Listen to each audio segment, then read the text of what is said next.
Geminis are the twins, and they they want to kind of be around you a lot. You know, they kind of want to spend a lot of time with you. Kind of yes and kind of no, but yes and no at the same time. It's a thing where they see you, Gemini Moon see you as their twin, and if you're not similar to what they like, or should I say, if you're not kind of ready and available to spend time with them, if you're not ready to assist them in things that they can't do, you know, if you're not if you're not like bouncing off them, they see you as their twin. Like they want to in order for them to maintain their love, they want like a twin type of connection. Do you know what I mean? Where it's like they kind of found their person who is the true person who completes them. So Gemini Moon would have certain deficiencies, and sometimes they don't make decisions very well. So they would want someone who does. You know, sometimes they can't. They're not consistent in things that they do, and they would want someone who does. You know, this is what I'm saying. They want that twin type of relationship in order to maintain their love. And it sounds a bit, no, it doesn't sound like completely good, but that's what they need in order to, like, you know, maintain the love, because they want that. They kind, it's kind of like they kind of want you to make decisions for them in many ways.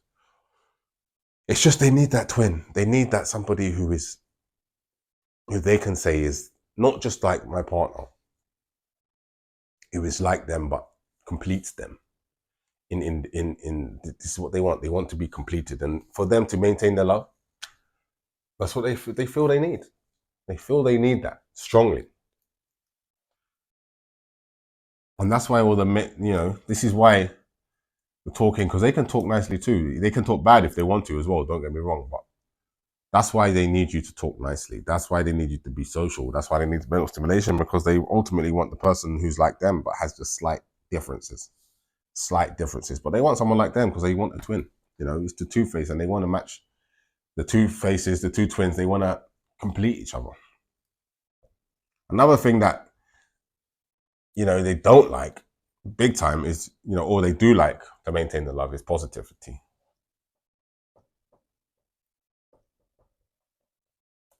You're a positive person, basically meaning don't be negative. If you're a negative person, they're gonna, it's, you know, if you continue to moan about certain things and you're just moaning and you're not looking on a positive aspect of life, and you know, you're just gonna bring their mood down. You know, the moon is your mood and stuff. So Gemini Moon don't want negative people to in their life. You know, they don't really like people who are moaning and negative all the time. They just can't stand them. So they want to be around positive energy. And you know, if you're negative, you have no chance. You have, you know, they're probably gonna, you know, I mean, if let's say, for example, you know, you get with a Gemini Moon and you pretend to be positive, and then you start showing negative signs. I'm sure some Gemini Moons have come across that. You know, they're gonna feel like they might not leave you straight away, but they're not gonna be in love with you. They're gonna fall out of love with you pretty quickly when they realize that you're not this positive person that you showed you are. Do you know what I'm saying? So I think, you know, ultimately, if you get with a Gemini Moon, or if you are a Gemini Moon, you have to really, that has to really be a big thing for you. You know, you have to be around positive people. And I know that's a general thing, but I think like in your relationship, it needs to be that, you know, you need to have that positive energy in you in order to feel that true love and connection, and that twin type of, you know, thing going on with Gemini. You know, Gemini Moons are ultimately, it's all about communication. And, you know, if you can communicate and be positive in your communication, it's all good. It is genuinely all good. And the last thing I would say is,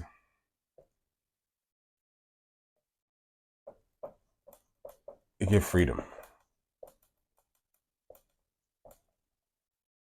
I think if you give a Gemini Moon freedom to be themselves, and that's freedom to do things by themselves, or freedom to do what they want to do. If you give them freedom, I think that will just maintain their love. If you try to control them or limit them, or You know, tell them they can't do this or can't do that. If you try to do all these things, it's not going to work for Gemini Moon. Gemini is a natural rebel, you know, and you try to go, you know, you try to force them to do X, Y, and Z. They're going to rebel against it because they just don't like it. They don't feel like they need to be in confined, you know, environments or be controlled by people. They are like versatile.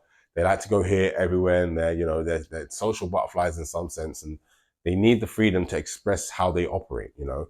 And with the Gemini moon, it's even more so like that. Even more, they're even more like that in the moon sign than the actual sun sign. So yeah, this is because the moon sign indicates where you feel comfortable. When they feel comfortable being just completely free to do what they want, that's how they feel comfortable. So yeah, you know, you cannot, you know, you limit their, you know, you got to give them freedom. And if you give them freedom, they're gonna love you even more and appreciate you even more for that. So yeah, it's a big one. So that is what to do to maintain a Gemini moon's love. Hope you enjoyed.